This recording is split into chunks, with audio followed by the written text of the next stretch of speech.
പത്രമാറ്റ് സീരിയലിലെ പുതുപുത്തൻ വിശേഷത്തിലേക്ക് എല്ലാ കൂട്ടുകാർക്കും സ്വാഗതം. നമ്മുടെ വീഡിയോ ഇഷ്ടപ്പെടുകയാണെങ്കിൽ ഒന്ന് ലൈക്ക് ചെയ്യണേ, അതുപോലെ തന്നെ ചാനലിലൂടെ ഒന്ന് സബ്സ്ക്രൈബ് ചെയ്ത് സപ്പോർട്ട് ചെയ്യണേ. അങ്ങനെ അനാമികയാണെങ്കിലും നല്ല സന്തോഷത്തിലാണ്. താൻ വിചാരിക്കുന്നത് പോലെ തന്നെ കാര്യങ്ങളൊക്കെ തനിക്ക് അനുകൂലമാവുകയാണല്ലോ എന്നോർത്തിട്ട് തന്നെ അനാമിക നല്ല സന്തോഷത്തിലാണ്. അനിയുടെയും നന്ദുവിൻ്റെയും അങ്ങനെ ഒരു സീൻ കണ്ടതോടുകൂടി തന്നെ മരുമോള് പിണങ്ങിപ്പോകാതെ എങ്ങനെയും ഇവിടെ തന്നെ പിടിച്ചു നിർത്തണം എന്നൊക്കെയാണ് ജാനകിയുടെ മനസ്സിലുള്ളത്. അതൊക്കെ അനാമിക മനസ്സിലാക്കുന്നുമുണ്ട്. എന്തായാലും ഞാൻ വിചാരിക്കുന്നത് പോലെ തന്നെ കാര്യങ്ങളൊക്കെ നടക്കുന്നുണ്ട്. അനിയും നന്ദുവും ഇനിയും ഇതുപോലുള്ള ഓരോ പ്രശ്നങ്ങളിലും ഉണ്ടാക്കണം, എങ്കിലേ ഞാൻ വിചാരിക്കുന്നത് പോലെ കാര്യങ്ങളൊക്കെ നടക്കുകയുള്ളൂ എന്നൊക്കെയുള്ള ഒരു തീരുമാനത്തിൽ തന്നെയാണ് അനാമികയും. അങ്ങനെയൊക്കെ ആലോചിച്ചുകൊണ്ടിരിക്കുന്ന സമയത്തേക്ക് തന്നെ അങ്ങോട്ടേക്ക് ജാനകിയാണെങ്കിലും കയറി വരുന്നുണ്ട്. എന്നിട്ട് ജാനകി പറയുന്നുണ്ട്, മോള് വിഷമിക്കണ്ട കേട്ടോ, അമ്മയ്ക്ക് അറിയാം മോളുടെ മനസ്സിലെ വിഷമം എന്നൊക്കെ പറയുമ്പോഴേക്കും അനാമികയാണെങ്കിലും അങ്ങ് കരയുന്ന പോലെയൊക്കെ അഭിനയിച്ചിട്ട് ജാനകിയെ കെട്ടിപ്പിടിച്ചങ്ങ് കരയുന്നൊക്കെയുണ്ട്. എന്താ അമ്മ ഞാനിനി ചെയ്യേണ്ടത്? അവൻ്റെ മനസ്സ് അവൾക്ക് കൊടുത്തിരിക്കുകയല്ലേ അവൻ ഇനി എന്നെങ്കിലും എന്നോട് നീതി പുലർത്താൻ സാധിക്കുമോ? അവൻ അവളെയല്ലേ സ്നേഹിക്കുന്നത് എന്നൊക്കെ ഇങ്ങനെ അഭിനയിച്ച് ഭയങ്കര സങ്കടമുള്ളതുപോലെ തന്നെ അഭിനയിച്ചൊക്കെ നമ്മുടെ അനാമിക പറയുന്നുണ്ട്. അന്നേരം ജാനകി പറയുന്നുണ്ട്, ഇതൊന്നും കണ്ട് വിഷമിക്കേണ്ട, ഈ സാഹചര്യമൊക്കെ മാറും. അവൻ ഇങ്ങനത്തെയുള്ള സ്വഭാവങ്ങളൊന്നുമില്ലായിരുന്നു. അവൻ പഠിക്കുന്ന കാലത്ത് പോലും ഒരു പെൺകുട്ടികളെ പ്രേമിച്ചിട്ട് പോലുമില്ല. ഇതിപ്പോൾ എന്താ സംഭവിച്ചത് മോളെ? എന്തായാലും ഇതൊന്നും കേട്ട് വിഷമിക്കേണ്ട എന്നൊക്കെ പറയുകയാണ്. ഉടനെ അനാമിക പറയുന്നുണ്ട്, അങ്ങനെ പറയാനൊന്നും പറ്റില്ലമ്മേ. ഇപ്പോൾ ആദർശേട്ടനെ തന്നെ കണ്ടില്ലേ, ആദർശേട്ടനും അങ്ങനെ തന്നെ അല്ലായിരുന്നോ? ഒരു പെൺകുട്ടിയുടെ മുഖത്ത് പോലും നോക്കിയിട്ടില്ലെന്നൊക്കെയല്ലേ എല്ലാവരും പറഞ്ഞത്. എന്നിട്ടിപ്പോൾ എന്തായി? ആരും അറിയാതെ അയാൾ ഒരു പെൺകുട്ടിയെ സ്നേഹിക്കാൻ മാത്രമല്ല, അതിൽ അയാൾക്കൊരു കുട്ടിയും കൂടെയുണ്ട്. അതുതന്നെയാണ് അനിയുടെ അവസ്ഥയും. നിങ്ങളൊക്കെ ഒരുപാട് നിയന്ത്രിച്ച് വളർത്തിയത് കൊണ്ട് തന്നെ സ്വാതന്ത്ര്യം കിട്ടിയപ്പം അവരതൊക്കെ ദുരുപയോഗം ചെയ്യുക. അതാ ഇവിടെ സംഭവിച്ചുകൊണ്ടിരിക്കുന്നത്. ഇനിയിപ്പോൾ ഞാൻ എന്താ അമ്മ ചെയ്യേണ്ടത്? അവൻ്റെ മനസ്സിൽ എനിക്കൊരു സ്ഥാനമില്ല. പിന്നെ ഞാൻ എന്തിനിവിടെ പിടിച്ചു നിൽക്കണം? അതൊന്നും അമ്മ പറയാനൊക്കെ പറയുന്നുണ്ട്. അപ്പോഴേക്കും ജാനകി ഉടനെ പറയുകയാണ്, മോൾ അങ്ങനെ ഒന്നും ചിന്തിക്കരുത്. മോൾ ഇവിടുന്ന് പോയിട്ടുണ്ടെങ്കിൽ അമ്മയ്ക്കത് സഹിക്കാൻ പറ്റില്ല. മോളുടെ സ്ഥാനത്ത് വേറൊരു പെൺകുട്ടിയെ മരുമോളായിട്ട് ഈ അമ്മയ്ക്ക് സ്വീകരിക്കാൻ പറ്റില്ല. അതുകൊണ്ട് മോൾ ഇവിടെ തന്നെ പിടിച്ചു നിൽക്കണം. ഏത് സാഹചര്യം വന്നാലും അമ്മയല്ലേ കൂടെയുള്ളത്. ഒന്നുകൊണ്ടും മോൾ പേടിക്കണ്ട എന്നൊക്കെ പറഞ്ഞിട്ട് അനാമികയെ ആശ്വസിപ്പിച്ചിട്ട് ജാനകി അങ്ങ് പോവുകയാണ്. പോയി കഴിയുമ്പോഴേക്കും അനാമിക മനസ്സിൽ ഓർക്കുന്നുണ്ട്, ഇതേതായാലും നന്നായി. ഇനി എന്നെ ഇവിടെ പിടിച്ചു നിർത്താൻ വേണ്ടിയിട്ട് ഇവരെനിക്ക് വിലപിടിപ്പുള്ള സമ്മാനങ്ങളൊക്കെ തരുമായിരിക്കും എന്നൊക്കെ ഓർത്ത് സന്തോഷിച്ച് നിൽക്കുകയാണ്. ഈ സമയത്ത് കനകയും ഗോവിന്ദനുമാകട്ടെ ആകെ ടെൻഷൻ അടിച്ച് നന്ദു വരുന്നത് നോക്കിയിരിക്കുകയാണ്. ആ സമയത്ത് നന്ദു അങ്ങോട്ടേക്ക് വരുമ്പോഴേക്കും ചോദിക്കുന്നുണ്ട്, അനിയെ കണ്ടു കിട്ടിയോ? കുഴപ്പമൊന്നും ഇല്ലല്ലോ എന്നൊക്കെ ഇങ്ങനെ ചോദിക്കുമ്പോഴേക്കും പറയുന്നുണ്ട് നന്ദു, അവന് കുഴപ്പമൊന്നും ഇല്ല അമ്മ. അവൻ ആ ക്ഷേത്രത്തിനടുത്തുള്ള ആൽത്തറയിൽ കിടന്നുറങ്ങുകയായിരുന്നു. ഞാനെന്തായാലും അവനെ കണ്ടുപിടിച്ചു. ആദർശേട്ടനെ നയനേച്ചിയും വിളിച്ചു വരുത്തി അവരുടെ ഒപ്പം കൂടെ പറഞ്ഞു വിട്ടിട്ടുണ്ട്. പിന്നെ ഞാൻ അച്ഛനോടും അമ്മയോടും ഒരു കാര്യം പറയാം. ഇനി എനിക്ക് ഒരിക്കലും അവനോട് പിണങ്ങാൻ പറ്റില്ല. എന്തെങ്കിലും പറഞ്ഞ് മാറ്റി നിർത്താനും പറ്റില്ല. അങ്ങനെയൊക്കെ സംഭവിച്ചിട്ടുണ്ടെങ്കിൽ അവൻ എന്തെങ്കിലും ചെയ്തു കൂട്ടുന്നതെന്നൊക്കെ ഇനി പറയാൻ പറ്റില്ല. എന്തെങ്കിലും സംഭവിച്ചു പോയിട്ടുണ്ടെങ്കിൽ തന്നെ അതിൻ്റെ കുറ്റബോധമൊന്നും എൻ്റെ മനസ്സിൽ നിന്ന് പോവില്ല. അതുകൊണ്ട് തന്നെ അവൻ ഇനി എന്നെ ഫോൺ വിളിച്ചാൽ ഞാൻ എടുക്കും, അവനോട് സംസാരിക്കുകയും ചെയ്യുമെന്നൊക്കെ പറയുന്നുണ്ട്. അന്നേരം ഗോവിന്ദൻ പറയുന്നുണ്ട്, ഇങ്ങനെ സാഹചര്യത്തിൽ ഫോൺ എടുക്കുന്നതുകൊണ്ട് തെറ്റൊന്നുമില്ല മോളെ. അനിയോട് സംസാരിക്കുമ്പോഴും കാണുമ്പോഴും ഒന്നും അവനൊരു പ്രതീക്ഷ കൊടുക്കുന്ന രീതിയിൽ മോള് പെരുമാറരുത് എന്ന് മാത്രം പറയുന്നുണ്ട്. നന്ദു പറയുന്നുണ്ട്, അതൊന്നും എനിക്കറിയില്ല അച്ഛാ. ഏതായാലും ഞാൻ അവനെ കാണുമ്പോൾ ഇനി സംസാരിക്കും. അവനോട് മോശമായിട്ട് പെരുമാറാനോ അവനെ ഒഴിവാക്കാനോ ഒന്നും എനിക്കിനി പറ്റത്തില്ല. എല്ലാവരുടെയും സങ്കടം ഞാൻ കണ്ടതാണ്. നമ്മൾക്ക് കൂടുതൽ അനന്തപുരിയിലുള്ളവരാണ് സങ്കടപ്പെട്ടത്. അവനെ കാണാതായ നിമിഷം മുതൽ അവരോരോരുത്തരും അനുഭവിച്ച സങ്കടങ്ങളൊക്കെ ഞാൻ കണ്ടതാണ്. ആദർശേട്ടനും നയനേച്ചിയും അതിലുപരി അവരെല്ലാവരും അനുഭവിച്ച സങ്കടങ്ങളൊക്കെ ഞാൻ കണ്ടതാണ്. അതുകൊണ്ട് ഇനി ഒരിക്കലും അനിയെ ഞാൻ അങ്ങനെ ഒരു സാഹചര്യത്തിൽ കൊണ്ടെത്തിക്കില്ല എന്നൊക്കെ പറഞ്ഞിട്ട് നന്ദു അവിടുന്ന് റൂമിലോട്ട് കയറി പോകുന്നുണ്ട്.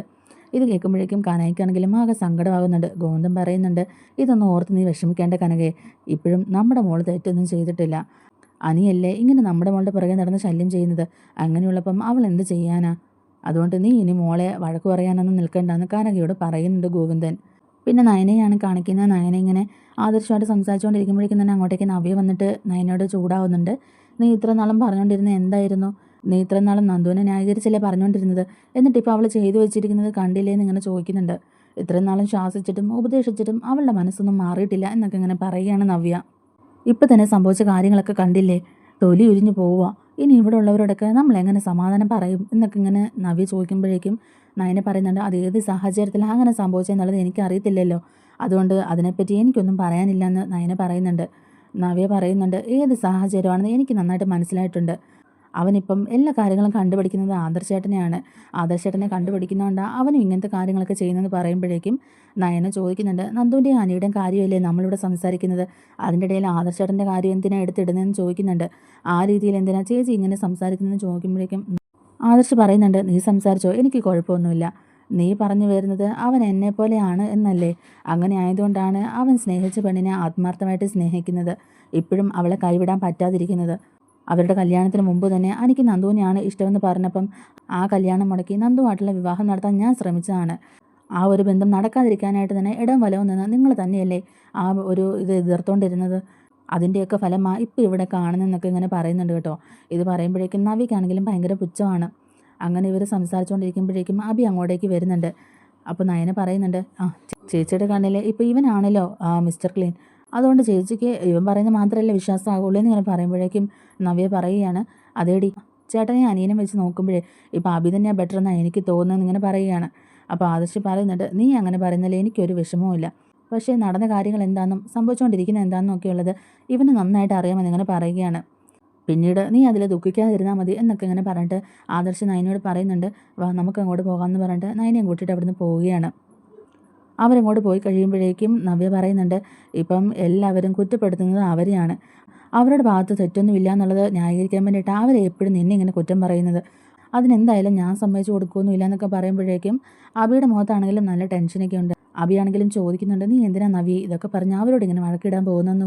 അപ്പം നവ്യ പറയുന്നുണ്ട്, ഞാൻ അവരോട് വഴക്കിടാൻ പോയതൊന്നും അല്ല, ഉള്ള കാര്യമല്ലേ ഞാൻ ചോദിച്ചേ, ഇതൊക്കെ കാണുമ്പോൾ പിന്നെ എങ്ങനെയാണ് പറയാതിരിക്കുന്നതെന്നൊക്കെ ചോദിക്കുന്നുണ്ട്. അബിയാണെങ്കിലും സന്ദർഭത്തിനനുസരിച്ച് പറയുന്നുണ്ട്, നീ എന്തെങ്കിലുമൊക്കെ സംസാരിക്കുമ്പം എന്നെ കൊച്ചാക്കാൻ വേണ്ടിയിട്ട് അവരെന്തെങ്കിലുമൊക്കെ വിളിച്ച് പറയും, എന്തെങ്കിലുമൊക്കെ ഇല്ലാ കഥകളൊക്കെ മെനഞ്ഞ് നിന്നെ വിശ്വസിപ്പിക്കാൻ അവർ ശ്രമിക്കും, അതൊന്നും നീ കേട്ട് വിശ്വസിക്കാൻ നിന്നേക്കരുതെന്ന് പറയുകയാണ്. നവ്യ പറയുന്നുണ്ട്, എന്തായാലും അതൊന്നും ഇനി എൻ്റെ അടുത്ത് നടക്കാൻ പോകുന്നില്ല, തക്കതായ തെളിവില്ലാതെ ഞാൻ ഒരു കാര്യവും വിശ്വസിക്കാൻ പോകുന്നില്ല. ഇപ്പം തന്നെ അനിയുടെയും നന്ദുവിൻ്റെ കാര്യം കണ്ടില്ലേ, നന്ദു ചെയ്തതും തെറ്റ് തന്നെയാണ്, അതുപോലെ അനിയാണെങ്കിലും ഒട്ടും മോശമല്ല. രണ്ടുപേരെയും ഉപദേശിക്കാവുന്നതിൻ്റെ മാക്സിമം അവർ ഉപദേശിച്ചു, എന്നിട്ടും അവരെന്താ ഇങ്ങനെയൊക്കെ കാണിക്കുന്നത് എനിക്ക് മനസ്സിലാവുന്നില്ല എന്ന് പറയുന്നുണ്ട്. അവരെയൊക്കെ വെച്ച് നോക്കുമ്പം നീ തന്നെയാണ് ഭേദം എന്നുള്ള രീതിയിൽ അബിയോട് നവ്യ സംസാരിക്കുന്നുണ്ട്. അബി മനസ്സിൽ ചിന്തിക്കുന്നുണ്ട് ആ സമയത്ത്, എനിക്കെതിരെ ഇവർ തിരിയാനുള്ള ഏക തെളിവ് ആ അനഘയാണ്, അതുകൊണ്ട് എത്രയും പെട്ടെന്ന് അവളെ അങ്ങ് ഇല്ലാതാക്കണം എന്നൊക്കെയാണ് ഈ സമയത്ത് അബി ചിന്തിക്കുന്നത്. പ്രശ്നങ്ങളെല്ലാം കഴിഞ്ഞ് റൂമിൽ വന്ന് വിഷമിച്ചിരിക്കുന്ന അനിയെ കാണാനായിട്ട് അങ്ങോട്ടേക്ക് ജാനകി വരുന്നുണ്ട്. എന്നിട്ട് ജാനകി അനിയോട് പറയുന്നുണ്ട്, നീ ഇന്ന് തൊട്ട് ഇവിടെ കിടക്കണ്ട, അപ്പുറത്തെ റൂമാണ് നിൻ്റെ റൂം, ആ റൂമിൽ കിടന്നാൽ മതി, നീ അനാമിക മോളോടൊപ്പം ആ റൂമിൽ നീ കിടന്നാൽ മതി എന്നൊക്കെ പറയുന്നുണ്ട്. അന്നേരം അനിയാണെങ്കിലും പറയുന്നുണ്ട്, എനിക്ക് ആ റൂമിൽ കിടക്കുന്ന ഇഷ്ടമല്ലാമേ, അവളുള്ള റൂമിൽ പോയി ഒന്ന് ഇരിക്കാൻ പോലും എനിക്ക് തോന്നാറില്ല, പിന്നെ അമ്മ എന്തിനാ എന്നോട് അവിടെ കിടക്കാൻ പറയുന്നത്, അവൾക്കും ഞാൻ ആ റൂമിൽ കിടക്കുന്ന ഇഷ്ടമൊന്നുമല്ല, പിന്നെ എന്തിനാ അമ്മ നിർബന്ധിക്കുന്നതൊക്കെ ചോദിക്കുമ്പോഴേക്കും ജാനകി പറയുന്നുണ്ട്, അങ്ങനെയല്ല ഈ കാര്യങ്ങൾ മുന്നോട്ട് പോകുന്നത്, ഇവിടെ വിവാഹം കഴിച്ച് എല്ലാവരും ഒരു റൂമിൽ തന്നെയാണ് കിടന്നുറങ്ങുന്നത്, അച്ഛനും അമ്മയും പോലും ഇപ്പോഴും ഒരു റൂമിലാണ് കിടക്കുന്നത്, പിന്നെ നിനക്ക് മാത്രം എന്താ പ്രത്യേകത, അതുകൊണ്ട് നിന്നെ ഞാനിവിടെ കിടക്കാൻ സമ്മതിക്കില്ല, നീ ഇവിടെ കിടന്നാൽ ശരിയാവില്ല, എന്തായാലും നീ അപ്പുറത്തെ റൂമിൽ മാത്രം കിടന്നാൽ മതി, ഞാൻ പറയുന്നത് മാത്രം നീ കേട്ടാൽ മതി എന്നൊക്കെ പറയുകയുണ്ട് ജാനകി. എന്നാലും അനി എതിർക്കാൻ ശ്രമിക്കുന്നുണ്ടെങ്കിലും ഒരു രക്ഷയില്ലാതെ അവസാനം അനിക്കാണെങ്കിലും ആ റൂമിലോട്ട് പോകേണ്ടി വരികയാണ്. അനാമികയാണെങ്കിലും ആകെ ദേഷ്യത്തിലിരിക്കുകയാണ് കേട്ടോ. അനിക്കിട്ടാണെങ്കിലും രണ്ട് പൊട്ടിക്കാനൊക്കെയുള്ള ഒരു കാലിപ്പ് മൊത്തം അവളുടെ മനസ്സിലുണ്ട്.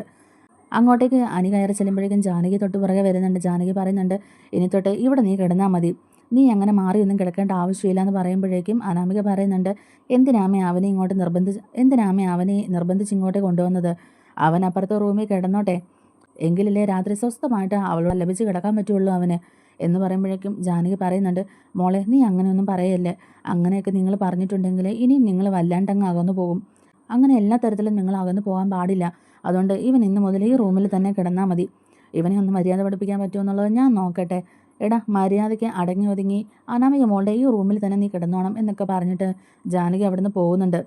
അനിയാണെങ്കിലും ഒരു നിവൃത്തിയില്ലാതെ ഇങ്ങനെ നിൽക്കുകയാണ്. ജാനകി അവിടുന്ന് പോയതിന് ശേഷം അനാമിക ചോദിക്കുന്നുണ്ട് അനിയോട്, നീ എന്തിനാ ഈ റൂമിലോട്ട് വന്നത്, എനിക്ക് നിൻ്റെ മുഖം കാണുന്നത് പോലും ഇഷ്ടമല്ല, അതുകൊണ്ട് നീ ഈ റൂമിൽ നിന്ന് ഇറങ്ങി പോയേ പറ്റുള്ളൂ എന്ന് പറയുമ്പോഴേക്കും അനി ചോദിക്കുന്നുണ്ട്, നിനക്കത് നേരത്തെ പറയാമായിരുന്നല്ലോ, എന്നെ നിനക്ക് ഇഷ്ടമല്ല എന്നുള്ള കാര്യം എനിക്ക് നന്നായിട്ട് അറിയാവടി, പിന്നെ എന്തിനാ നീ അമ്മയുടെ മുമ്പിൽ ഇങ്ങനെ ഒരു നാടകം കളിക്കാൻ നിൽക്കുന്നതെന്ന് ചോദിക്കുന്നുണ്ട്. അന്നേരം അനാമിക പറയുന്നുണ്ട്, അതൊക്കെ എൻ്റെ കാര്യമാണ്, എനിക്ക് നിൻ്റെ മുഖം കാണുകയും വേണ്ട, നിൻ്റെ കൂടെ ഈ റൂമിൽ കഴിയുകയും വേണ്ട, അതുകൊണ്ട് ഈ നിമിഷം തന്നെ ഈ റൂമിൽ നിന്ന് നീ ഇറങ്ങിപ്പോയേ പറ്റുള്ളൂ, ഇറങ്ങിപ്പോടാ എന്നൊക്കെ പറഞ്ഞിട്ട് ഒരു മര്യാദയില്ലാതെ അനിയോട് ഭയങ്കരമായിട്ട് വയലൻ്റ് ആവുകയാണ് അനാമിക. അന്നേരം അനിയാണെങ്കിലും പറയുന്നുണ്ട്, നിൻ്റെ കൂടെ ഒരു നിമിഷം പോലും ഈ റൂമിൽ കഴിയുന്നത് എനിക്ക് ഒട്ടും ഇഷ്ടമില്ലാത്തതാണ്. പക്ഷേ അമ്മ പറഞ്ഞത് നീ കേട്ടില്ലേ എന്നിങ്ങനെ ചോദിക്കുന്നുണ്ട്. അന്നേരം അനാമിക പറയുന്നുണ്ട്, അമ്മ എന്ത് പറഞ്ഞാലും എനിക്കതൊന്നും അറിയേണ്ട കാര്യമില്ല. എൻ്റെ മുമ്പിൽ നീ നിൽക്കരുത്. എനിക്ക് നീ എന്നെ കാണുന്നത് പോലും ഇപ്പോൾ വെറുപ്പാണ്. നിന്നോട് സംസാരിക്കാൻ പോലും എനിക്ക് വെറുപ്പാണെന്നൊക്കെയുള്ള രീതിയിൽ അനാമിക പറഞ്ഞിട്ട് അവിടെ ഇരുന്ന് ബെൽറ്റ് എടുത്ത് അനിയെ അങ്ങ് തല്ലുകയാണ്. അനാമികയുടെ തല്ലി മേടിച്ചുകൊണ്ട് ഒരു കൂസലുമില്ലാതെ അനി അവിടെ നിൽക്കുക. ആ ബെൽറ്റ് അവളുടെ നിന്ന് പിടിച്ച് മേടിച്ചിട്ട് അവൾക്കിട്ട് 2 തല്ല് കൊടുക്കാനുള്ളതിന് അവനിങ്ങനെ നോക്കി നിൽക്കുകയാണ്. ആ സമയത്തേക്ക് അങ്ങോട്ടേക്ക് ആദർശ് നയനയും ഓടി എത്തുന്നുണ്ട്. നീ എന്തായി കാണിക്കുന്നതൊക്കെ ചോദിക്കുന്നുണ്ട് ആദർശ്. നിങ്ങൾ കണ്ടില്ലേ, മര്യാദയ്ക്ക് ഇവനെ ഈ റൂമിൽ നിന്ന് ഇപ്പോൾ ഇറക്കി വിട്ടില്ലെങ്കിലുണ്ടല്ലോ, ഇപ്പോൾ കൊടുത്തതിൻ്റെ ബാക്കി ഞാൻ ഇവനിട്ട് കൊടുക്കുമെന്നൊക്കെ പറയുന്നുണ്ട്. എന്നിട്ട് പറയുന്നുണ്ട് നയനയോട്, നിൻ്റെ അനിയത്തിയുടെ കൂടെ ബന്ധം സ്ഥാപിക്കാൻ പോയവനെ ഈ റൂമിൽ കിടത്താൻ ഞാൻ ഉദ്ദേശിച്ചിട്ടില്ല. ദേ ആവശ്യമില്ലാതെ പറഞ്ഞിട്ടുണ്ടെങ്കിൽ നീ എൻ്റെ കയ്യിൽ നിന്ന് മേടിക്കുന്നൊക്കെ നമ്മുടെ നയന പറയുന്നുണ്ട്. നീ എൻ്റെ ദേഹത്ത് കൈവച്ചാലുണ്ടല്ലോ, ഇവന് കൊടുത്തതിൻ്റെ ബാക്കി ഞാൻ നിനക്കിട്ടും തരുമെന്നൊക്കെയുള്ള രീതിയിൽ അനാമിക പറയുന്നുണ്ട്. അവർ നിൽക്കുമ്പോൾ പോലും ഒരു മര്യാദയില്ലാതെ വളരെ മോശമായിട്ട് തന്നെ പറയുന്നുണ്ട് അനിയോട്. ഈ ഒച്ചയും ബഹളമൊക്കെ കേട്ടുകൊണ്ട് ദേവേനയാണെങ്കിലും അങ്ങോട്ടേക്ക് വരുന്നുണ്ട്. ദേവേനയാണെങ്കിലും വളരെ വയലൻ്റ് ആയിക്കൊണ്ട് തന്നെ അനാമികയോട് പറയുന്നുണ്ട്, അങ്ങനെ തല്ലാനാണെങ്കിൽ നീ ഒന്ന് തല്ലടി നോക്കട്ടെ. അങ്ങനെ ദേവാനി വളരെ ദേഷ്യത്തിൽ തന്നെ പറയുന്നുണ്ട്. അപ്പോൾ അനാമിക പറയുന്നുണ്ട്, ആരൊക്കെ ഇനി എന്തൊക്കെ പറഞ്ഞെന്ന് പറഞ്ഞാലും ശരി, ഇവൻ ഈ റൂമിൽ കിടത്താൻ ഞാൻ സമ്മതിക്കത്തില്ല. ഇവനെയും തെറ്റു പറയേണ്ട കാര്യമൊന്നും ഇല്ലല്ലോ. ഈ ചേട്ടനെ കണ്ടുപിടിച്ച അനിയനല്ലേ ഇവൻ. അതുകൊണ്ട് ചേട്ടനെ അതേ പാത പിൻപറ്റി തന്നെയാണ് അനിയനും ജീവിക്കുന്നത് എന്നുള്ള രീതിയിൽ പറയുന്നുണ്ട്. കണ്ടവൾമാരുടെ കൂടെ തോന്നിയാസം നടക്കുന്ന ഇവനെ തെറ്റു പറയാൻ പറ്റില്ല എന്നൊക്കെയുള്ള രീതിയിൽ അനാമിക പറയുന്നുണ്ട് കേട്ടോ. നയനയ്ക്കിത് കേൾക്കുമ്പോൾ ഇഷ്ടപ്പെടുന്നില്ല. നയനയാണെങ്കിലും പറയുന്നുണ്ട്, ആദർശേട്ടനെ എന്തെങ്കിലും പറഞ്ഞിട്ടുണ്ടെങ്കിൽ നീ എൻ്റെ കയ്യിൽ നിന്ന് മേടിക്കും എന്നൊക്കെ പറയുന്നുണ്ട്. ഇതിൻ്റെ കാരണം ഞാൻ അടിച്ച് പൊളിക്കുമെന്ന് പറയുമ്പോഴേക്കും അനാമിക തിരിച്ച് നയനോട് ദേഷ്യപ്പെടുന്നുണ്ട്. അടിച്ചാൽ നയനെ തിരിച്ചടിക്കുമെന്നൊക്കെ പറയുന്ന കേൾക്കുമ്പോഴേക്കും എനിക്കാണെങ്കിലും ദേഷ്യം വന്നിട്ട് അനാമികയെ തല്ലാൻ ശ്രമിക്കുന്നുണ്ട്.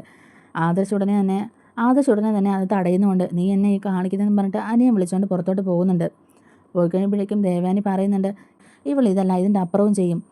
ഇവളുടെ അച്ഛനും അമ്മയെക്കുറിച്ചും ഇവളെക്കുറിച്ചും ഇവളുടെ ചരിത്രം എന്താണെന്നൊക്കെ ഉള്ളതും എല്ലാം നമുക്കറിയാമല്ലോ മോളെ. അന്നേരം നയനയും ഈ കാര്യങ്ങൾ പറയുമ്പോഴേക്കും അതുകൊണ്ട് ഇവളിങ്ങനെ കാണിച്ചില്ലെങ്കിലേ അതിശയമുള്ളൂ എന്നൊക്കെയുള്ള രീതിയിൽ ദേവാനി പറയുന്നുണ്ട്. അനാമിക പറയുന്നുണ്ട്, ഞാൻ രണ്ടും കൽപ്പിച്ച് തന്നെയാണ്, എനിക്കിനി ഒരു പുല്ലും നോക്കാനില്ല.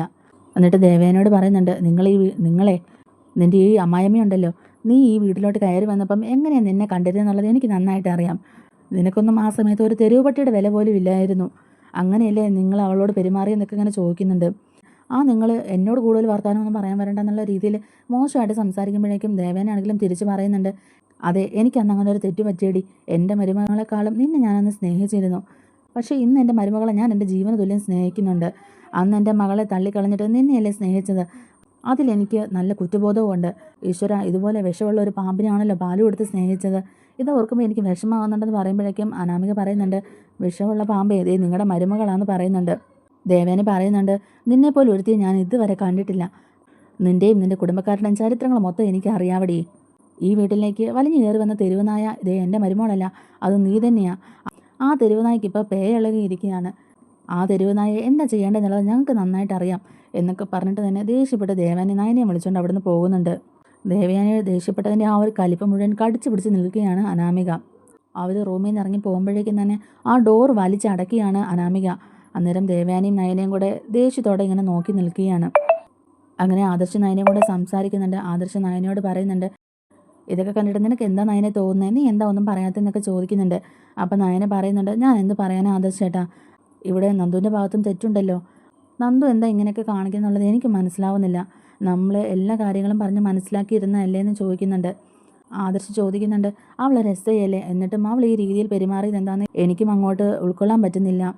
നയന പറയുന്നുണ്ട്, എന്തൊക്കെയാണെങ്കിലും അനിയുടെ കാര്യം ഓർക്കുമ്പോൾ എനിക്ക് നല്ല വിഷമമുണ്ടെന്ന് പറയുന്നുണ്ട്. അപ്പോഴേക്കും ആദർശ് പറയുന്നുണ്ട്, ഇനിയിപ്പോൾ വിഷമിച്ചിരുന്നിട്ട് കാര്യമൊന്നുമില്ല.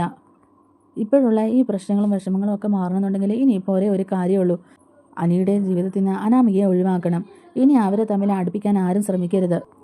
എങ്ങനെയും അനിയുടെ ജീവിതത്തിൽ നിന്ന് അനാമികയെ ഒഴിവാക്കണം, എങ്കിൽ മാത്രമേ എനിക്കിനി സമാധാനം കിട്ടുകയുള്ളൂ എന്നൊക്കെ ഇങ്ങനെ പറയുന്നുണ്ട്. ഇതൊക്കെ കേൾക്കുമ്പോഴേക്കും നയനക്കാണെങ്കിലും നല്ല വിഷമമൊക്കെ ആകുന്നുണ്ട്.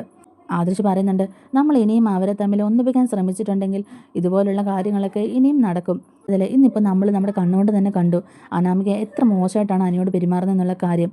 വലിച്ചെടുത്ത് ഒരു ഭർത്താവിനെ അടിക്കുകയാണ്. ഇങ്ങനെയുള്ള ഒരുത്തിൻ്റെ കൂടെ എങ്ങനെ അനി സ്വസ്ഥമായിട്ട് ജീവിക്കും? അനിയെ ഒഴിവാക്കാൻ വേണ്ടിയിട്ട് അവൾ എന്തെങ്കിലും ക്രൂരത ചെയ്താലോ? അതുകൊണ്ട് എന്തായാലും ഈ കാര്യങ്ങളൊക്കെ വളരെ ശ്രദ്ധയോടെ വേണം കൈകാര്യം ചെയ്യാൻ. മുത്തശ്ശനോടും മുത്തശ്ശിയോടും എങ്ങനെ ഈ കാര്യം പറയുമെന്ന് എനിക്കറിയില്ല.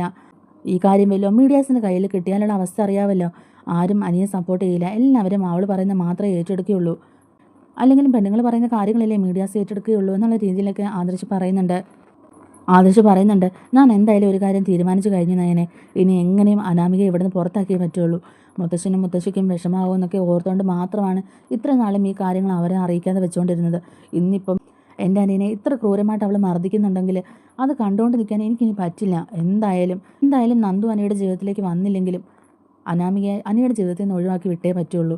ഇനിയും അവനിങ്ങനെ മനസ്സും മടുത്ത് വിഷമിച്ചിരിക്കുന്നത് കാണാൻ എനിക്ക് പറ്റില്ല. ഒരു പേര് പിടിച്ച പട്ടിയെ പോലെ അവൾ ഇന്ന് പെരുമാറിയത്. അവളും അത്ര മോശമൊന്നും അല്ലല്ലോ. അവളുടെ കയ്യിലാണെങ്കിലും എല്ലാ കള്ളത്തരങ്ങളും ഉണ്ട്. അവളും അവളുടെ അച്ഛനും അമ്മയൊക്കെ പക്ക ഫ്രോഡുകൾ തന്നെയാണ്. അത് നമുക്ക് അറിയാവുന്ന കാര്യങ്ങളും കൂടിയല്ലേ. പിന്നെ എന്തിനാണ് നമ്മൾ വിഷമിക്കുന്നത്? ഇങ്ങനൊരു മാരണത്തെ നമ്മുടെ കുടുംബത്തിൽ നിന്ന് പറഞ്ഞു വിടുന്നത് തന്നെയാണ് നല്ലതെന്നൊക്കെയുള്ളൊരു തീരുമാനം ആദർശെടുക്കുന്നുണ്ട്. ഇന്ന് സംഭവിച്ച ഈ കാര്യത്തിൽ നന്ദുവിന് മാത്രം നമുക്ക് തെറ്റ് പറയാൻ പറ്റില്ല. നന്ദു നമ്മൾ പറയുന്നത് കേട്ടിട്ട് അനിയോട് വളരെ മോശമായിട്ട് പെരുമാറിയത് കൊണ്ട് മാത്രമാണ് അനി ഇന്ന് ഫോൺ സ്വിച്ച് ഓഫ് ചെയ്തിട്ട് അവിടെ ആൽത്തറയിൽ പോയി കിടന്നത്. അവനെ കാണാതായ നിമിഷം മുതൽ അവളും നമ്മളെപ്പോലെ തന്നെ വിഷമിക്കുന്നുണ്ട്. സ്വാഭാവികമായിട്ടും അവളും കൂടെ കാരണമായതുകൊണ്ടാണല്ലോ അനി ഇന്ന് ഇങ്ങനെ ഒരു കാര്യമൊക്കെ ചെയ്യുന്നത്. നമ്മളൊക്കെ വിഷമിച്ചതുപോലെ തന്നെ നന്ദു നന്നായിട്ട് വിഷമിച്ചിട്ടുണ്ട്. അവൾ അനിയെ അന്വേഷിച്ച് എല്ലായിടത്തും നടക്കുകയും ചെയ്തു. പിന്നീട് പെട്ടെന്ന് അനിയെ കണ്ടുകിട്ടിയപ്പോഴേക്കും ആ ഒരു കുറ്റബോധം മനസ്സിലുള്ളതുകൊണ്ട് നിയന്ത്രണം വിട്ട് അവളിങ്ങനെ കെട്ടിപ്പിടിച്ചതായിരിക്കാം. അവളും ഒരു പെണ്ണ് തന്നെയല്ലേ എന്നൊക്കെ ഇങ്ങനെ ചോദിക്കുന്നുണ്ട്. അത്രയും പോലും നമ്മുടെ നയന നന്ദുവിനെ മനസ്സിലാക്കുന്നില്ല. അതുകൊണ്ട് നന്ദുവിനെ എന്തായാലും കുറ്റപ്പെടുത്തേണ്ട കാര്യമില്ല എന്ന് തന്നെ ആദർശ് പറയുന്നുണ്ട്. അങ്ങനെ അന്ന് രാത്രിയാണെങ്കിലും അനാമിയെ വിളിച്ചിട്ട് വേണുവിനോടും രേവതിയോടും പറയുകയാണ് അന്ന് നടന്ന സംഭവങ്ങളൊക്കെ. അച്ഛൻ എന്തായാലും കറക്റ്റ് സമയത്ത് എനിക്ക് ആ വീഡിയോ എടുത്ത് ഇട്ട് തന്നുകൊണ്ട് അത് വെച്ചിട്ട് ഞാൻ ഇവിടെ ഒരു കലഹം തന്നെ ഉണ്ടാക്കാൻ ശ്രമിച്ചിട്ടുണ്ട്. തന്നെയുമല്ല എൻ്റെ അമ്മായിമ്മയുടെ മുമ്പിൽ എനിക്ക് ഭയങ്കര വിഷമമുള്ളതുപോലെയൊക്കെയാണ് ഞാൻ അഭിനയിച്ചത്. അവരെന്തായാലും എൻ്റെ ആ അഭിനയത്തിൽ വീണ് കഴിഞ്ഞു. അവരെന്തായാലും എൻ്റെ കൂടെ തന്നെ നിൽക്കും. അവരെ സോപ്പിട്ട് എങ്ങനെയെങ്കിലും കിട്ടാനുള്ളതൊക്കെ മേടിച്ചെടുക്കണം അവരുടെ കയ്യിൽ നിന്ന് തന്നെ എന്നൊക്കെ ഇങ്ങനെ പറയുന്നുണ്ട്. അപ്പോഴേക്കും വേണു പറയുന്നുണ്ട്, മോളെ അതെനിക്കറിയാം. അതുകൊണ്ട് തന്നെയല്ലേ ആ വീഡിയോ ഞാൻ നിനക്ക് എടുത്ത് അയച്ചു തന്നതും. ഇനി അത് വെച്ചിട്ട് ആനന്ദപുരിയിൽ ഇതിലും വലിയ പ്രശ്നങ്ങളൊക്കെ ഉണ്ടാക്കണം മോളെ. എങ്ങനെയെങ്കിലും മൂർത്തി ഈ കാര്യങ്ങളൊക്കെ അറിയണം. ഇപ്പോൾ എന്ത് നടന്നാലും അവർ മൂർത്തിയെ ഒന്നും അറിയിക്കാതെയല്ലേ വെച്ചുകൊണ്ടിരിക്കുന്നത്. മൂർത്തി ഈ കാര്യങ്ങളൊക്കെ അറിഞ്ഞാലേ എന്തെങ്കിലുമൊക്കെ നീക്കുപോക്കുകൾ ഉണ്ടാവുകയുള്ളൂ. അനാമിക പറയുന്നുണ്ട്, ആ അത് ശരിയാ അച്ഛാ. അവനാണെങ്കിലും ഇന്ന് റൂമിലോട്ട് കയറി വന്നപ്പോൾ എനിക്ക് നിയന്ത്രിക്കാനൊന്നും പറ്റിയില്ല. എൻ്റെ മനസ്സിലുണ്ടായിരുന്ന ദേഷ്യം അപ്പടി ഞാൻ അവനോട് തീർത്തു. ബെൽറ്റ് കൊണ്ട് ഞാൻ അവനെ പൊതിരെ തല്ലി. അതുകൊണ്ടുകൊണ്ട് ആദർശ നയനയും അങ്ങോട്ടേക്ക് വന്നു തടയാനായിട്ട്. അവരോട് ഞാൻ വായിൽ വന്നൊക്കെ വിളിച്ചു പറഞ്ഞു. ഒച്ചയും ബഹളമൊക്കെ കേട്ട് വല്യമ്മ കയറി വന്ന് വളരെ മോശമായിട്ട് എന്നോട് സംസാരിച്ചു. ഒരു പേ പിടിച്ച പട്ടിയെപ്പോലെ ഞാൻ പെരുമാറുന്നതൊക്കെ അവരെന്നെ പറഞ്ഞത്. നമ്മുടെ കള്ളത്തരങ്ങളൊക്കെ അവർക്ക് മനസ്സിലായിട്ടുണ്ടോ എന്ന് എനിക്കൊരു സംശയമുണ്ട് അച്ഛാ. കാരണം അവരുടെ സംസാരത്തിൽ നിന്ന് എനിക്ക് അങ്ങനെയൊക്കെ മനസ്സിലായി. എന്തായാലും എന്നെ ഇവിടുന്ന് കെട്ടിക്കുന്നൊക്കെ പറഞ്ഞിട്ട് തന്നെയാണ് അവർ പോയിരിക്കുന്നത്. അവരെന്താണെന്ന് വെച്ചാൽ ചെയ്യട്ടെ. ഞാനും എൻ്റെ വഴിക്ക് തന്നെ കാര്യങ്ങളൊക്കെ നീക്കിക്കോളാം എന്നിങ്ങനെ പറയുന്നുണ്ട്. രേവതി ഉടനെ ഫോം മേടിച്ചിട്ട് പറയുന്നുണ്ട്, എന്ത് ചെയ്താലും സൂക്ഷിച്ചും കണ്ടും വേണം ചെയ്യാൻ. നമുക്ക് ആകെ കിട്ടിയ പിടിവള്ളിയായി ഇത്. എന്തായാലും അനന്തപുരി അങ്ങ് ആളി കത്തട്ടെ മോളെ. അങ്ങനെ കത്തിയാലേ നമുക്കതുകൊണ്ട് പ്രയോജനമുള്ളൂ. എന്നാലും ഈ പ്രശ്നങ്ങളൊക്കെ അവസാനിക്കുമ്പോഴേക്കും അനന്തപുരി തറവാട് വീതം വെക്കേണ്ടി വരണം. എങ്കിൽ മാത്രമേ ഉള്ളൂ നമുക്ക് രക്ഷ. അത് മോൾക്ക് അറിയാമല്ലോ. ഇനി അവിടെ അധിക കാലമൊന്നും പിടിച്ചു നിൽക്കാൻ പറ്റില്ല മോളെ. അതുകൊണ്ട് ഈ ഒരു പ്രശ്നത്തിൽ മോൾ നന്നായിട്ട് തന്നെ ഫയർ ചെയ്യണം. നിൻ്റെ അപ്പച്ചിയും അബിയും ഒക്കെ ഉണ്ടല്ലോ, അവരും അത്ര നല്ലവരൊന്നും അല്ല മോളെ. അവരുടെ കയ്യിലും ചില്ലറ കള്ളത്തരങ്ങളൊക്കെ ഉണ്ട്. അവരും ഈ സ്വത്തൊക്കെ ഭാഗം വയ്ക്കാൻ വേണ്ടിയിട്ട് തന്നെയാണ് ഈ കാണിക്കുന്നതൊക്കെ. അതുകൊണ്ട് മോൾ എന്തായാലും അവരുടെ കൂടെ പിടിച്ചു നിൽക്കണം. മോളെ സപ്പോർട്ട് ചെയ്യാൻ അവരെന്തായാലും ഉറപ്പായിട്ടും കാണും. കാരണം സ്വത്തൊക്കെ ഭാഗം വെക്കേണ്ടത് അവരുടെയും കൂടെ ആവശ്യമല്ലേ മോളെ. അതുകൊണ്ട് എന്തായാലും ഈ കാര്യങ്ങളൊക്കെ ഭംഗിയായിട്ട് തന്നെ മുന്നോട്ട് പോകട്ടെ. ഇനിയും പിണങ്ങി ഇങ്ങോട്ടേക്ക് വരാതിരിക്കാൻ വേണ്ടിയിട്ട് ജാനകി എന്തായാലും മോളെ അവിടെ പിടിച്ചു നിർത്താൻ ശ്രമിക്കും. നല്ല വിലയെടുപ്പുള്ള സമ്മാനങ്ങളൊക്കെ അവർ മോൾക്ക് തരും. അതൊക്കെ മോളങ്ങ് മേടിച്ചോണം. അത് പിന്നെ അച്ഛൻ പറയേണ്ട കാര്യമുണ്ടോ അച്ഛാ? അതിനൊക്കെ വേണ്ടിയിട്ടല്ലേ ഞാൻ അവരെ സോപ്പിട്ടിങ്ങനെ കൂടെ നിർത്തിയേക്കുന്നത്. എന്തായാലും ഞാൻ വിചാരിക്കുന്ന പോലെ തന്നെ കാര്യങ്ങളൊക്കെ നടക്കുന്നുണ്ട് അച്ഛാ. ആ നാശം പിടിച്ചവൻ എന്തായാലും ഇങ്ങനൊരു കാര്യം ചെയ്തതുകൊണ്ട് അത് എനിക്കാ ഉപകാരപ്പെട്ടത്. അവളും അവനും കൂടെ വേണ്ടാത്ത കാര്യങ്ങളൊക്കെ ചെയ്ത് ആ ഒരു വീഡിയോ ഇവിടെ കാണിച്ചപ്പോൾ തന്നെ അവൻ്റെ കാര്യത്തിൽ ഒരു തീരുമാനമായി. എല്ലാവരും അവനെ വിമർശിക്കുന്നൊക്കെ ഉണ്ട്, എന്നാൽ അവനെ സപ്പോർട്ട് ചെയ്യുന്നവരും ഉണ്ട്. അത് വേറെ കാര്യം. എൻ്റെ റോളൊക്കെ ഞാൻ നന്നായിട്ട് ചെയ്യുന്നുണ്ട്. ആ മൂർത്തിയുടെ അടുത്ത് ഈ കാര്യങ്ങൾ എത്തണം. അതിന് വേണ്ടിയിട്ടുള്ള പരിശ്രമത്തിലാണ് ഞാൻ. എത്രയും പെട്ടെന്ന് തന്നെ അവരെയും കൂടി ഈ കാര്യങ്ങളൊക്കെ അറിയിക്കണം. കുടുംബത്തിനകത്ത് ഒരു കലഹം ഉണ്ടാക്കണം. അത് മാത്രമായി ഇപ്പം എൻ്റെ ലക്ഷ്യം എന്നൊക്കെ അനാമിക പറയുന്നുണ്ട്. അങ്ങനെ അനാമിക ആ രാത്രിയിൽ ഫുഡൊന്നും കഴിക്കുന്നില്ല കേട്ടോ. ജാനകിയെ കയ്യിലെടുക്കാൻ വേണ്ടിയിട്ട് തന്നെ അനി കാണിച്ച ഇങ്ങനെ ഒരു പരിപാടിയിൽ വിഷമിച്ചിരിക്കുന്ന പോലെയൊക്കെ അഭിനയിക്കുകയാണ് അനാമിക. എന്നിട്ട് ഫുഡ് കഴിക്കാനായിട്ട് ജാനകി വന്ന് അനാമികയെ വിളിക്കുമ്പോഴേക്കും, അമ്മേ എനിക്ക് വിശക്കുന്നില്ല അമ്മേ, എൻ്റെ വിശപ്പൊക്കെ പോയി അമ്മേ, എനിക്ക് മനസ്സിനൊരു സമാധാനമില്ല, എനിക്കൊന്നും കഴിക്കാൻ തോന്നുന്നില്ല. അല്ലെങ്കിൽ തന്നെ താലി കെട്ടിയ ഒരു ഭാര്യ ഇവിടെ ഇരിക്കുമ്പോഴേക്കും അവൻ ഇങ്ങനെയുള്ള കാര്യങ്ങളൊക്കെ ചെയ്താൽ എങ്ങനെയാണ് അമ്മ ഒരു ഭാര്യ സഹിക്കുന്നത്? അതുകൊണ്ട് എനിക്ക് ഫുഡൊന്നും വേണ്ടമ്മേ എന്നൊക്കെ പറഞ്ഞിട്ട് ഒരു ഷോ ഓഫൊക്കെ നടത്തിയിട്ട് തന്നെ അനാമിക റൂമിലോട്ട് കയറി പോകുന്നുണ്ട്. ജാനകി ആണെങ്കിലും ആകെ വിഷമിച്ചിരിക്കുകയാണ് കേട്ടോ. എന്നിട്ട് കിച്ചണിൽ ചെന്നിട്ടാണെങ്കിലും ജാനകി ദേവയാനിയോടും നയനോടും ഒക്കെ ദേഷ്യപ്പെടുന്നുണ്ട്. എൻ്റെ മരുമോള് ഒന്നും കഴിക്കാതെ, ഫുഡ് പോലും കഴിക്കാതെ വിഷമിച്ചിരിക്കുക. ഇങ്ങനെയുള്ള കാര്യങ്ങളൊക്കെ സംഭവിച്ചാൽ ഏത് ഭാര്യമാർക്കാണ് സഹിക്കാൻ പറ്റുന്നത്? നാണവും മാനവും ഉള്ളവരോട് പറഞ്ഞിട്ടല്ലേ കാര്യമുള്ളൂ. അല്ലെങ്കിൽ തന്നെ ഏട്ടത്തിയുടെ മരുമോളും അവളുടെ വീട്ടുകാരും കൂടെ നന്ദുവിനെയും കൂടെ ഇങ്ങോട്ടേക്ക് പറഞ്ഞു വിടാൻ വേണ്ടിയിട്ടല്ലേ നോക്കിക്കൊണ്ടിരിക്കുന്നത്. അതുകൊണ്ട് തന്നെയല്ലേ ഇങ്ങനെയുള്ള കാര്യങ്ങളൊക്കെ ചെയ്യുന്നത്. എൻ്റെ മരുമോളെ ഒഴിവാക്കിയിട്ട് ആ സ്ഥാനത്തേക്ക് വേറെ ഒരുത്തിയും ഞാൻ കൊണ്ടുവരാൻ സമ്മതിക്കില്ല. എന്തായാലും എൻ്റെ മരുമോള് കഴിഞ്ഞിട്ടേ ഉള്ളൂ എനിക്കിനി ബാക്കി ആരും. എൻ്റെ മരുമോള് വിഷമിച്ചിരിക്കുന്ന കാണുമ്പോഴേ എനിക്കാ വിഷമം എന്നൊക്കെയുള്ള രീതിയിൽ പറയുന്നുണ്ട്. ദേ ഇപ്പം തന്നെ മോളെ ഫുഡ് കഴിക്കാൻ വിളിച്ചിട്ട് പോലും അവൾ വന്നില്ല. അവൾക്ക് വിശപ്പില്ലെന്നാണ് പറയുന്നത്. അനിയുടെ കാര്യം ഓർത്തിട്ടാണ് അവൾ ആകെ വിഷമിച്ചിരിക്കുന്നത്. എന്തായാലും എൻ്റെ മരുമോൾക്ക് ഞാൻ ഒരു ഗ്ലാസ് പാലെങ്കിലും കാച്ചി കൊടുക്കട്ടെ എന്നും പറഞ്ഞിട്ട് ജാനകിയാണെങ്കിലും പാലൊക്കെ കാച്ചുന്നുണ്ട് അനാമയ്ക്ക് കൊടുക്കാനായിട്ട്. ആ സമയത്ത് ജാനകിയോട് ദേവയാനി പറയുന്നുണ്ട്, പാലൊക്കെ കുടിപ്പിക്കുന്നത് നല്ലതാ, പാൽ കൊടുത്ത് കൈകിട്ട് തന്നെ കൊത്താതിരുന്നാൽ മതി എന്നിങ്ങനെ പറയുമ്പോഴേക്കും ജാനകി ചോദിക്കുന്നുണ്ട്, അതെന്താ ഏട്ടത്തി അങ്ങനെ പറയുന്നത്? ഏട്ടത്തിയുടെ മരുമോളെ മാത്രം ഇവിടെ നന്നായിട്ട് ഇരുന്നാൽ മതിയോ? ഏട്ടത്തിയുടെ മരുമോളെ എത്രത്തോളം ഇഷ്ടമുണ്ടോ അതുപോലെ തന്നെ എനിക്ക് എൻ്റെ മരുമോളെയും. അതുകൊണ്ട് എൻ്റെ മരുമോളെ നോക്കേണ്ടത് എൻ്റെ കടമയും കൂടിയാണ്. അനാമിക മോള് ഫുഡൊന്നും കഴിക്കാതെ ഇങ്ങനെ വിഷമിച്ച് കിടക്കുന്നത് കാണാൻ എനിക്ക് പറ്റില്ല. ഞാൻ എന്തായാലും മോൾക്ക് ഒരു ഗ്ലാസ് പാല് കാച്ചി കൊടുക്കട്ടെ, മോൾ അതെങ്കിലും കുടിച്ചിട്ട് കിടക്കട്ടെ. പാവം എൻ്റെ മോൾക്ക് ഇന്ന് ഒരുപാട് വിഷമമായി. കാണാൻ പാടില്ലാത്ത കാഴ്ചകളൊക്കെ അല്ലേ കണ്ടത്. ഉപദേശിച്ച് നേരെയാക്കി എന്നൊക്കെയാണ് ഇവിടെ ഓരോരുത്തർ പറയുന്നത്. എന്നിട്ട് മുമ്പത്തേതിലും പിന്നെയായിട്ടാണ് കാര്യങ്ങളൊക്കെ മുന്നോട്ട് പോകുന്നത്. എന്തായാലും ഈ കാര്യങ്ങൾക്കൊക്കെ ഞാനൊരു തീരുമാനം ഉടനെ ഉണ്ടാക്കുന്നുണ്ട് എന്നൊക്കെ പറഞ്ഞിട്ട് തന്നെ അനാമികയ്ക്കുള്ള പാലൊക്കെ ആയിട്ട് ജാനകി അങ്ങോട്ടേക്ക് കയറി പോകുന്നുണ്ട്. എന്താ അമ്മ ഇതിനൊക്കെ മറുപടി പറയുന്നതെന്നൊക്കെ നയന ചോദിക്കുമ്പോഴേക്കും ദേവയാനി പറയുന്നുണ്ട്, എന്ത് മറുപടി പറയാനാ മോളെ, ഇതിനൊക്കെ അവൾ തന്നെ അനുഭവിക്കും. അനാമികയുടെ സ്വഭാവം ശരിക്കും മനസ്സിലാകുമ്പോഴേ അവൾ തന്നെ പശ്ചാത്തപിക്കും. അവൾ എന്തായാലും അവളുടെ മരുമോളെ നല്ലോണം സ്നേഹിക്കട്ടെ. സ്വന്തം മോനെ പോലും അവൾക്കിപ്പോൾ വേണ്ട. സ്വന്തം മോനെക്കുറിച്ച് പോലും അവളിപ്പോൾ ഓർക്കുന്നില്ല. അവളെ മാത്രം മതിയെന്ന് പറഞ്ഞുകൊണ്ടല്ലേ അവളുടെ പിന്നാലെ നടക്കുന്നത്. എന്തായാലും അധിക കാലമൊന്നും അവൾക്ക് ഇതുപോലെ അവളുടെ മരുമോളെ നോക്കേണ്ടി വരത്തില്ല മോളെ. അതിനുള്ളിൽ തന്നെ അനാമിക ഇവിടെ നിന്ന് കെട്ടിക്കും എന്നൊക്കെ ദേവയാനി പറയുന്നുണ്ട്. അങ്ങനെ ജാനകി വലിയ കാര്യത്തിന് അനാമിക മോളെ കുടിപ്പിക്കാനായിട്ട് പാലൊക്കെ എടുത്തുകൊണ്ട് ചെല്ലുകയാണ്. ആ സമയത്ത് അനാമികയുടെ കാമുകനുമായിട്ട് സംസാരിച്ചുകൊണ്ടിരിക്കുകയാണ്. ഇന്ന് നടന്ന കാര്യങ്ങളൊക്കെ പറയുകയാണ് കേട്ടോ. ആ ഒരു വീഡിയോ കിട്ടിയത് കൊണ്ട് തന്നെ അവനെ എനിക്ക് പൊതിരെ തല്ലാൻ പറ്റി. വലിച്ചെടുത്തിട്ട് അവന് ഞാൻ തലങ്ങും വിലങ്ങും തല്ലി. എനിക്ക് അത്രത്തോളം അവനോട് ദേഷ്യം ഉണ്ടായിരുന്നു. പിന്നെ എൻ്റെ അമ്മായിമാർ കഴുതിയാണല്ലോ, അവരെ ഞാൻ സോപ്പിട്ട് കയ്യിലെടുത്തിരിക്കുക. ഞാനിവിടുന്ന് പിണങ്ങി പോകാതിരിക്കാൻ വേണ്ടിയിട്ട് തന്നെ അവരെനിക്ക് ഓരോ സമ്മാനങ്ങളൊക്കെ തന്ന് എന്നെ ഇവിടെ പിടിച്ചു നിർത്താൻ നോക്കുന്നുണ്ട്. ശരിക്കും പറഞ്ഞാൽ അവർക്ക് ഈ കാര്യങ്ങളൊന്നും അറിയില്ലെന്നേ. പിന്നെ ആദർശിൻ്റെ അമ്മ എനിക്ക് സംശയമുണ്ട്. കാരണം അവർക്ക് എന്തൊക്കെയോ കാര്യങ്ങൾ അറിയാമെന്ന് എനിക്ക് തോന്നുന്നു. അന്ന് പാലിൽ വിഷം ചേർത്തതും ആ മാല മോഷണം പോയതും പിന്നെ ആ സ്ഥലത്തിൻ്റെ കാര്യങ്ങളൊക്കെ ഉണ്ടല്ലോ, അതൊക്കെ അവർക്ക് അറിയാമെന്നാണ് എനിക്ക് തോന്നുന്നത്. ഇനി അവരറിഞ്ഞാലും എനിക്കൊരു കുഴപ്പമില്ലടാ. എനിക്ക് നിൻ്റെ കൂടെ ജീവിച്ചാൽ മാത്രം മതി. ഈ പെങ്കോന്തൻ്റെ കൂടെ ജീവിക്കാൻ എനിക്കിനി പറ്റത്തൊന്നുമില്ല. അധികം നാളൊന്നും ഞാനിവിടെ പിടിച്ച് നിൽക്കത്തില്ല. എത്രയും പെട്ടെന്ന് തന്നെ കിട്ടാനുള്ളതൊക്കെ മേടിച്ചുകൊണ്ട് ഞാൻ ഇവിടുന്ന് പടിയിറങ്ങും. എന്നിട്ട് വേണം എനിക്ക് നിൻ്റെ കൂടെ സന്തോഷത്തോടെ സുഖമായിട്ട് ജീവിക്കാൻ. എന്നാലും അവനും ആ നന്ദുവും കൂടെ ഒന്നിച്ച് ജീവിക്കുന്നത് കാണാൻ എനിക്ക് പറ്റത്തില്ല. അതുകൊണ്ട് അവൻ്റെ മനസ്സ് എത്രത്തോളം ഞാൻ മടുപ്പിക്കാവോ അത്രത്തോളം ഞാൻ മടുപ്പിക്കും. അവസാനം വീട്ടിൽ നിന്ന് തന്നെ അവനെ എല്ലാവരും കൂടെ അടിച്ച് പുറത്താക്കും. ആ ഒരു അവസ്ഥയിൽ ഞാൻ അവനെ കൊണ്ട് എത്തിക്കും. അതൊക്കെ കഴിഞ്ഞിട്ട് ഞാൻ ഇവിടുന്ന് പടിയിറങ്ങുള്ളൂ. അങ്ങനെ എന്നെ ഒഴിവാക്കി വിട്ടിട്ടേ ആ സ്ഥാനത്തേക്ക് അവളെ കൂട്ടിക്കൊണ്ട് വന്ന് സുഖമായിട്ട് ജീവിക്കാമെന്നൊന്നും അവൻ ഓർക്കണ്ട. ഇതൊക്കെ കേട്ടുകൊണ്ട് ജാനകിയാണെങ്കിലും ആകെ കലിച്ചു നിൽക്കുകയാണ്. അവസാനം മനസ്സുമെടുത്ത് അവൻ ആത്മഹത്യ ചെയ്യണം. ആ ഒരു അവസ്ഥയിലൊക്കെ കാര്യങ്ങളൊക്കെ ഞാൻ കൊണ്ടെത്തിക്കും.